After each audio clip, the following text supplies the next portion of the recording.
Olá, pessoal do Cursinho JB. Estamos aqui com mais uma videoaula. Com vocês, a professora Rosilene, professora de língua portuguesa. E quero convidá-los para que, nesta aula, nós possamos fazer uma retrospectiva daquilo que foi posto desde o início das nossas videoaulas, que esse início aconteceu basicamente em abril. Então, preferi que a gente possa, neste momento, estar fazendo uma retomada, tendo em vista que na nossa programação nós colocamos os assuntos de maior recorrência na prova basicamente de linguagens, que é a minha parte, e, portanto, vamos aproveitar este momento aqui para nós darmos uma pincelada, tá bom? Para você aí em casa relembrar aquilo que nós já mencionamos. Tanto eu coloquei revisão semestral, tá bom?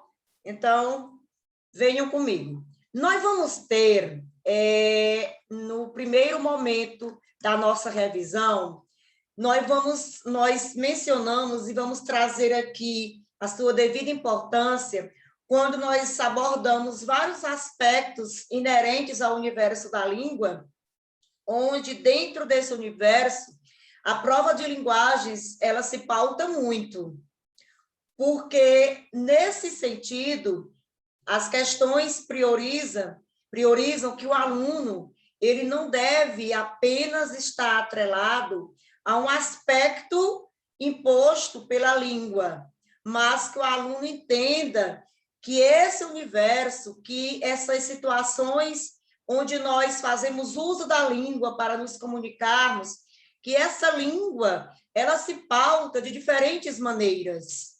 Porque quando nós falamos em comunicação, nós estamos falando agora de um momento, de um processo em que eu tenho uma língua, que eu uso sinais codificados para me comunicar.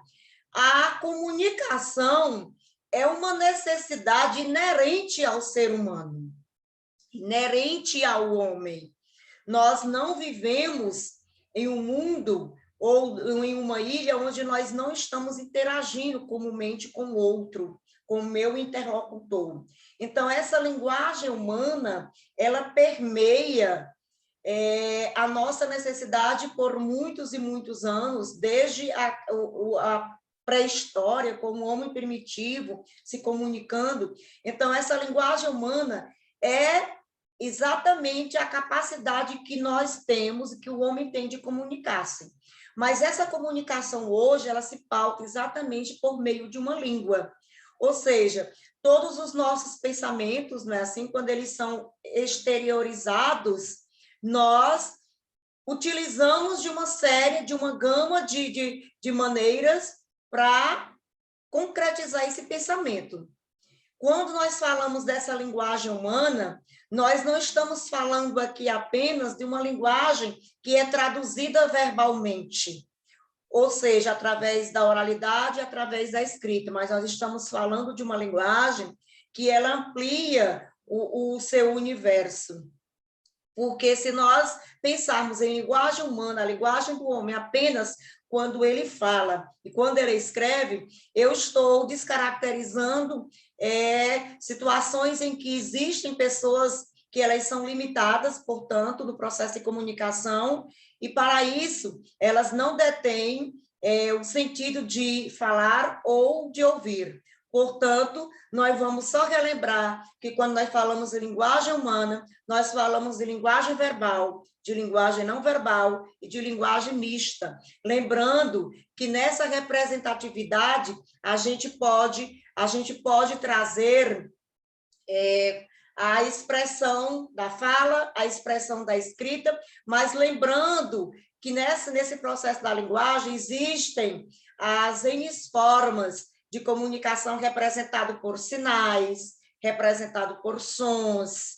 Então, nós vamos dizer que na linguagem não verbal, portanto, nós teremos uma simbologia em que ela é capaz, sim, de transmitir algo, é capaz de haver comunicação através de um semáforo, através de uma placa de trânsito, através de um ruído, através de um som, através de qualquer outra manifestação que represente o nosso pensamento. Então, nós temos, eu poderia dizer, linguagem verbal, esse momento aqui, a não verbal, quando eu faço uso basicamente de gestos, de expressões corporais ou de qualquer outra manifestação que não seja a palavra falada ou escrita, e, portanto, eu posso ter a junção das duas e ter uma linguagem mista. Então, nessa sequência, nós vamos, primeiramente, fazer o quê? Nós fizemos uma abordagem do que seria a linguagem humana, que é exatamente numa situação mais ampla, em uma situação macro, e aí dentro dessa linguagem humana nós nos comunicamos através de uma língua. E essa língua é o que, professora Rosilene? A língua é um código, a língua é codificada, é um conjunto de sinais, que esse conjunto ele é usado, ele é empregado por uma determinada comunidade. Então, nós nos comunicamos no Brasil fazendo uso deste código, que é a nossa língua, e a nossa língua é a língua portuguesa. Então, a língua, ela pertence a todos os membros de uma determinada comunidade. A língua, ela não pode ser vista como algo estático.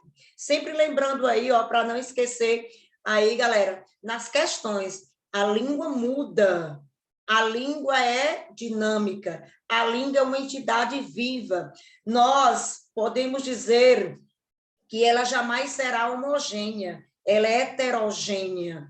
Nós nunca vamos fazer uso dela de forma permanente a determinadas palavras. Por exemplo, daqui a outras gerações, 10, 20 anos, existirão palavras que nós utilizamos hoje que elas não serão utilizadas posteriormente. Então, a língua é essa entidade viva, ela vive em processo de mutação. Sempre lembrando, a língua muda. Ela muda no aspecto individual, mas ela também, nós vamos rever aqui, que a língua também, ela vai mudar, ela vai se adequar a determinados fatores. Então, vamos sempre lembrar, a língua como código, ela vai pertencer a uma determinada comunidade. Nós temos o Brasil, nós temos mais 7 países lusófonos, e mais outras comunidades que falam a língua portuguesa. E os outros países, língua inglesa, língua espanhola, francesa, o mandarim, assim por diante, são todas codificadas. E dentro desse processo da língua, nós vamos rever que na nossa língua nós temos as duas variedades. Apesar de nós termos uma variedade dita como padrão, que é imposta como a variedade para todas as situações, que é a correta ou a que é a mais correta, que nós não podemos nos adentrar a esses conceitos, não existe um falar que se sobrepõe a outro. Não existe este é mais correto e este é errado. Essa forma de falar está errada, esta forma de falar está correta. Nós vamos relembrar que existe um processo de adequação e inadequação dessa língua. Portanto, relembrando que a língua tem a variedade padrão e a variedade não padrão. Apesar de nós termos a norma de maior prestígio social utilizada, que é a norma padrão, ela muitas vezes é tida como exemplar, como modelo, e é por isso que, dentro desse aspecto de ser considerada e ser imposta como modelo, como a mais correta, que nós colocamos em pauta o nosso preconceito linguístico, de achar que o modo de falar de alguém é menos legal, é menos importante, é menos feio, mais bonito, isso não existe. Então, é preciso vocês estarem bem ligados, porque as questões que envolvem o universo da língua, elas querem que o aluno, elas querem abstrair do aluno, que o aluno não tenha esse conceito bitolado, que o correto é somente exatamente o jeito de falar prescrito pela gramática normativa. Não. Agora, a gramática normativa, ela é estudada, ela é colocada dentro das escolas, porque é preciso se estudar. é preciso estudá-la, é preciso desmistificá-la, até porque na redação de vocês, a primeira inferência é dizer que a sua redação precisa estar pautada na variedade padrão da língua. Então, essa variedade padrão é um conjunto codificado de normas, que essas normas são socialmente aceitas pela classe de maior prestígio numa determinada comunidade. Nesse aspecto, nós temos também a variedade não padrão. Então, nós vamos colocar até aqui algumas analogias de como eu vou usar a variedade padrão e como eu vou usar a não padrão. Então, a língua é dotada dessas duas vertentes. A variedade padrão, aquela codificada, aquela de maior prestígio social, aquela pautada através das regras, aquela que a gente usa um registro mais formal, mais sofisticado, né? E a variedade padrão, a não padrão, ela é o contrário disso, porque nós não nos prendemos às regras prescritas pela gramática. É uma linguagem, a variedade não padrão da língua, ela é mais espontânea, ela é empregada em situações informais do nosso dia a dia, ela é caracterizada por frases curtas, por frases de estrutura simples, que nós não nos detemos às regras prescritas pela gramática, a gente fala sem estar observando essas regras impostas. Na variedade não padrão, nós temos um vocabulário mais comum, nós podemos usar as gírias, nós podemos usar as expressões populares. Então, a variedade não padrão, ela se pauta exatamente no intuito de você estar desprendido dessas normas que são impostas, muitas vezes, por grupos sociais de maior prestígio. E aí, relembrando, variedade não padrão e variedade padrão. A variedade padrão, aquela codificada por normas, a não padrão, desprendida dessas normas. E aí nós temos alguns processos analógicos. Em situações formais, eu posso fazer esse breve processo analógico, dizendo que em situações formais, variedade padrão. Eu posso comparar com uma palestra feita para uma plateia sobre matéria científica, por exemplo. Legal, pessoal, beleza. É uma situação formal, requer de mim o uso da variedade padrão da língua. Eu estou em uma solenidade de formatura, requer de mim, o contexto me permite, porque o contexto é formal, ele me permite fazer uso da variedade padrão da língua. Ah, professora, mas aí em outros momentos, calma, nós teremos outros momentos descolados, galera, em que nós vamos utilizar a língua descontraída, a língua fazendo uso das gírias, do meu jeito descolado de falar, e aí, beleza, tudo em cima, tudo ok, galera? É normal, nós podemos utilizar a língua nesse aspecto. Mas aqui nós estamos em situações formais, portanto, nós temos a variedade padrão. Em uma carta que eu irei enviar para o presidente da República, para uma autoridade, variedade padrão da língua. Agora, em situações informais, e aí, comumente, eu vou adequar. Situações informais, variedade não padrão. Informalidade, não padrão. É o que nós chamamos de registro, né? A escolha de registro, que é a informalidade, né? Que é a oralidade, ou a formalidade, a escolha de registro. Então, aqui, em situações informais, a variedade não padrão.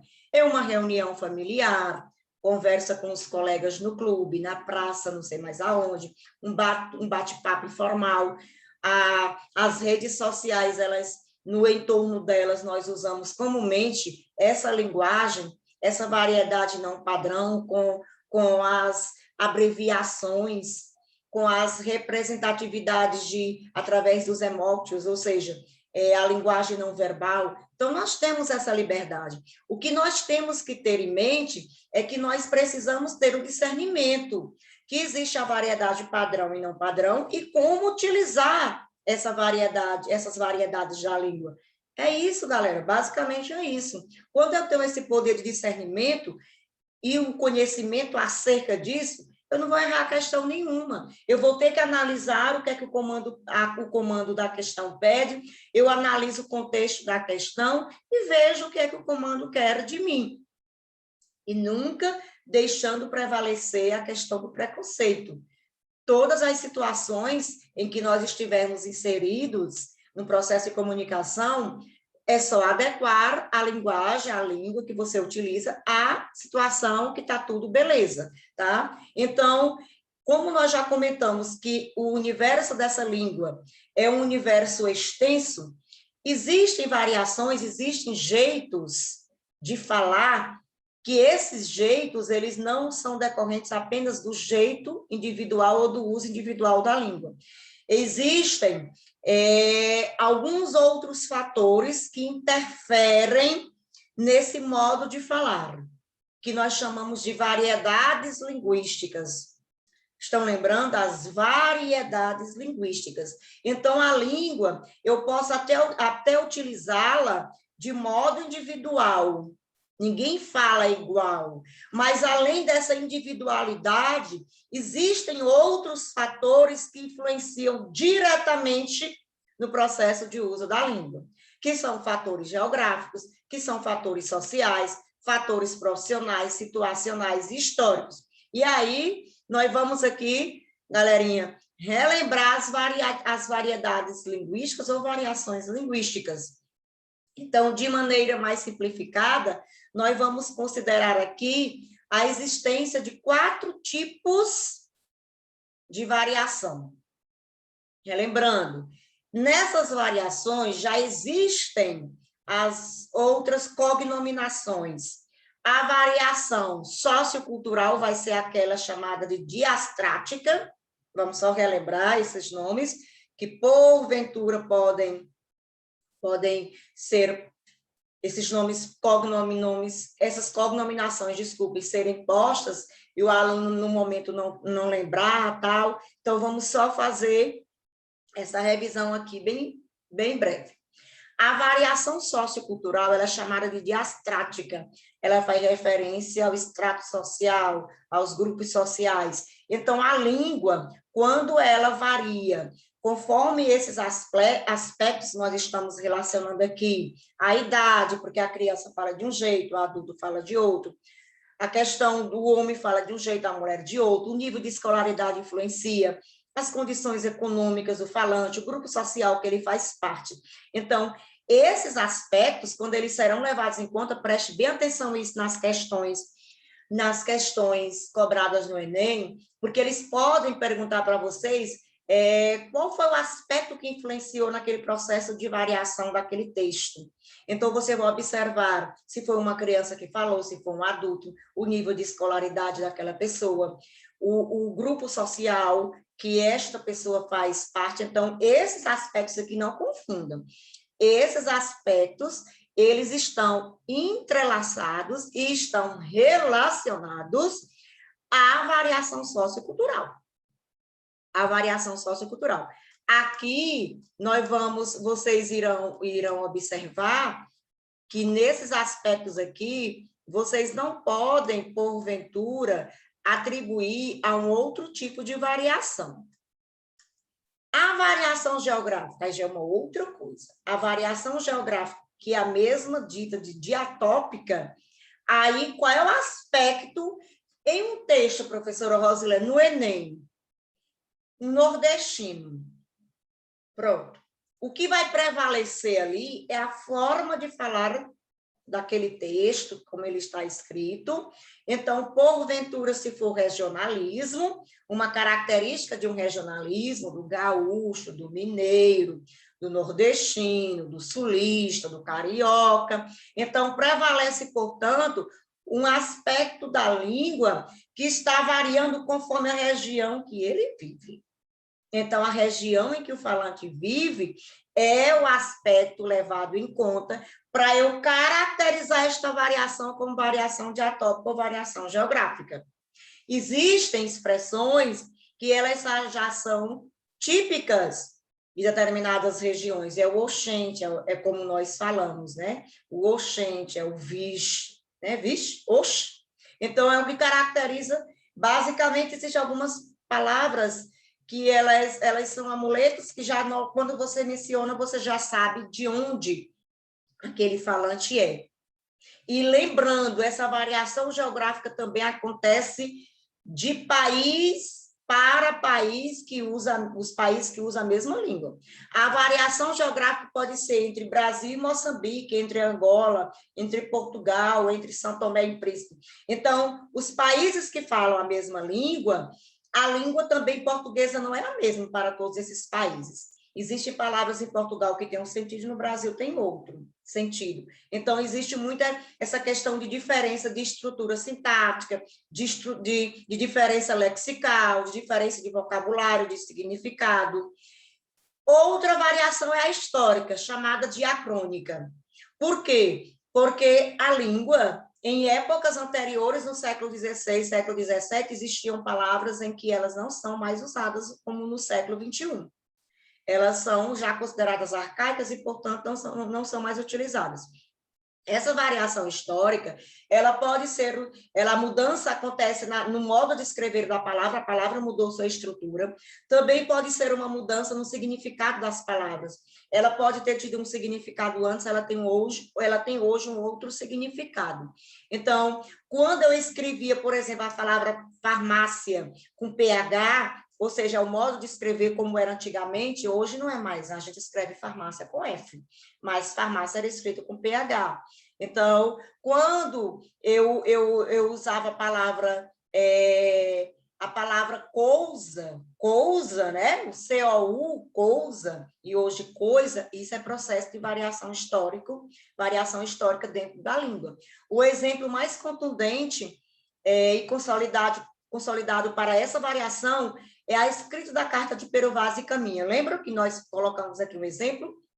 Aquele português lá do Pero Vaz era português, mas acontece que o português do século XXI não mais daquela forma, porque antes de nós falarmos propriamente o português, a língua era o galego-português. Então, esse processo de variação aí, de época para época, é variação histórica ou diacrônica, desculpem. Depois, por fim, a variação situacional. É a variação da língua que muda conforme a situação. Situação formal, língua formal. Situação informal, língua informal. Situação específica, particular, em que se realiza o ato de comunicação. Portanto, nós tivemos aqui nessa breve revisão alguns aspectos contundentes, importantes e inerentes ao universo da língua. Na sequência nas nossas aulas, nós tivemos funções da linguagem, também um assunto recorrente na prova do Enem. Não esqueçam disso. As funções da linguagem é para ratificar e dizer que quando nós falamos, quando nós nos comunicamos, quando nós temos um texto, ele tem uma função, ele tem um objetivo a ser atingido. E aí as funções da linguagem, elas vão estar muito atreladas aos elementos da comunicação. Então, para a gente compreender as funções que a linguagem exerce, é necessário se fazer e notório, nós revemos os elementos da comunicação. Como assim, professora Rosilene? Quando nós nos comunicamos, nós temos esses 6 elementos inseridos nesse processo. Nós temos o emissor, aquele que vai codificar a mensagem, ou seja, aquele que vai emitir a mensagem. Nós temos o receptor, que é aquele que vai receber a mensagem, ou seja, ele vai decodificar. Nós temos a mensagem, que é o próprio conteúdo. Nós temos o código língua, é o conjunto de signos utilizado, né? Nós temos o contexto, que é chamado de referente, que é a situação, e nós temos o meio pelo qual nós estamos transmitindo a mensagem, que é o canal. E sempre lembrando que eu fiz essa referência, que as atitudes e as reações dos comunicantes, que são gestos, que são expressões faciais, também são referentes e exercem uma influência sobre a comunicação. Os nossos gestos também nos comunicam, eles nos dizem alguma coisa, não é verdade? Só relembrando, um arquear de uma sobrancelha, tá? Um sorriso, ou uma cara mais sisuda, tudo isso é comunicação. Então, nesse processo aqui dos elementos da comunicação, nós vamos só relembrar aqui que esses elementos estão atrelados às funções da linguagem. Nós temos 6 funções da linguagem. Comumente, cada Função está atrelada a cada elemento da comunicação. Então, cada elemento vai ser ênfase em uma das funções. Então, professora, quem emite a mensagem é o emissor, é verdade, que pode ser chamado de destinador ou de locutor. Quando nós temos esse elemento como ênfase, a função da linguagem é chamada de função expressiva, porque o texto é voltado para si mesmo. O texto do autor, ele coloca nesse texto as suas impressões, o seu modo de pensar, a sua opinião, o que ele pensa, o que ele vê, a sua concepção. Então, o texto foi criado com o intuito de extrair de mim mesma aquilo que eu penso. Então, geralmente é em primeira pessoa, eu penso, eu acho, são as cartas de amor, são as memórias, é todo texto que extrai algo de mim mesma. O outro elemento é o destinatário, que é o receptor. E existe a função atrelada a ele. Ele vai ser dado como ênfase, esse receptor, na função apelativa. A função apelativa é quando eu escrevo o texto que eu vou colocar como foco do meu texto o outro, que vai receber, que é o receptor. Olha só, eu escrevo um texto, foco sou eu mesma, função expressiva ou emotiva. Mas eu quero escrever um texto em que a função dele, a ênfase dele é no outro, é em tentar convencer o outro. Então, é a função conativa ou apelativa. Então, a ênfase não é mais em mim, a ênfase é no outro, é no meu interlocutor, é naquele que recebe a mensagem. Então, no caso, a função apelativa ou conativa. Nós temos a função em que o texto, a função é voltado para o referente, para o contexto, para a situação. É quando o texto ele tem o objetivo de trazer uma linguagem mais objetiva, mais literal, mais informativa, que é a função referencial, que o foco dela é o contexto. Não é mais a mim, nem mais o outro, é o contexto em si. O foco dela é a informação em si. Então, a função referencial, ela tem o objetivo de informar, de trazer novos conhecimentos, de agregar conhecimento. Então, o foco dela é a situação em si, a informação em si. Nós temos outra função, que é atrelada à mensagem, que é a função poética. É aquela em que você faz uso das combinações das palavras, você enfeita o texto, você usa as palavras no sentido figurado, você usa as figuras de linguagem, você deixa o texto esteticamente mais organizado, em estrofes, em versos. Então, a função poética, ela tem como foco trabalhar a mensagem, trabalhar a mensagem com criatividade. Por fim, nós temos a função que ela é voltada para o canal, para rever se você está ouvindo ou não. Geralmente são as conversas telefônicas. É a função fática, e ela tem como foco o canal. E a função metalinguística, que tem como foco o código, a própria língua. É quando a palavra explica a própria palavra. É quando a poesia explica a própria poesia. É quando o teatro explica o próprio teatro. É quando a novela explica como se faz a novela. É quando a palavra volta para ela mesma, explicando o que é. Geralmente, o exemplo mais prático do nosso cotidiano é o dicionário, a palavra explicando a própria palavra. Então, nós temos, portanto, aqui as 6 funções da linguagem atreladas. Cada função ela tem um elemento da comunicação, ela tem o foco dela, ela tem a ênfase.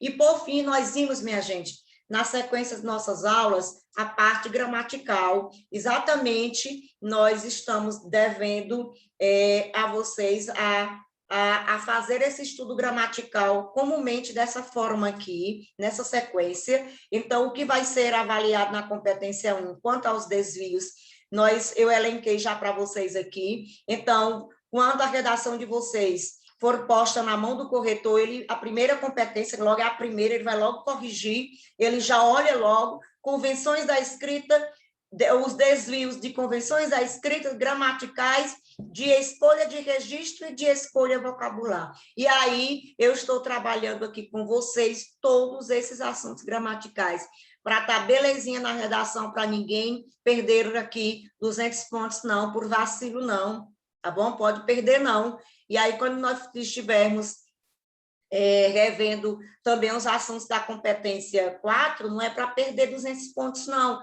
é para você garantir. Não é que você não possa errar, o objetivo do estudo gramatical aqui não é que você não possa errar, mas o aluno precisa saber esses conceitos gramaticais, o aluno precisa saber o que são orações coordenadas, o que são orações subordinadas, porque ele usa isso na construção dos argumentos para redação. E aí nós já estudamos acentuação, que são convenções da escritas, lembra? Estudamos todas as regrazinhas. Nós já estudamos ortografia, que foram algumas regras que eu trouxe para vocês, que era para vocês diferenciarem algumas escritas, porque existem palavras na língua portuguesa, existem letras que elas podem ter vários sons, ou vice-versa, não é assim? Nós estudamos a parte de acentuação e ortografia, ficamos aqui. Nessa próxima aula, aguardem aí, galerinha, nós vamos estudar o emprego do hífen. Então, essa parte aqui, gramatical, nós vamos estar belezinha aqui, tudo no grau. E na sequência, hoje ainda, e estarei gravando a próxima aula aqui sobre o emprego do hífen, não percam, por favor. E na sequência, emprego de letras maiúsculas e minúsculas, precisam saber a redação, como é, separação silábica, que é translineação. Na sequência, no segundo semestre, e aí nós vamos, regência, concordância, pontuação, paralelismo sintático, tem aluno que não sabe o que é isso, o emprego dos pronomes e o estudo da crase. Precisa, porque o corretor pega no pé. E, por fim, nessa primeira competência, nós vamos só trazer em pauta, só que eu já trabalhei para palavras parônimas e homônimas, que é exatamente a escolha vocabular, que é escolhas lexicais imprecisas. E essa questão da escolha de registro é o que nós vimos na aula de hoje, na revisão. A informalidade não pode ser posta a gente na redação, gente, a gente, né? Não. Beleza? Pois ok, ficamos por aqui, galerinha. Até a nossa próxima aula. Estudem, não percam o foco e vamos para frente. Vamos para frente que o negócio está chegando. O Enem está chegando, você não pode perder aí sua oportunidade de realizar seu grande sonho de ingressar na universidade. Pois beleza, galerinha, então nós ficamos por aqui. Tudo vale a pena se a alma não é pequena, já dizia, né? O grande aí, grandioso poeta português. Pois ok, um abraço da professora Rosilene, até a nossa próxima aula. Com a graça de Deus, se cuidem e vamos para frente, sem perder o foco. Tá, galera? Tchauzinho.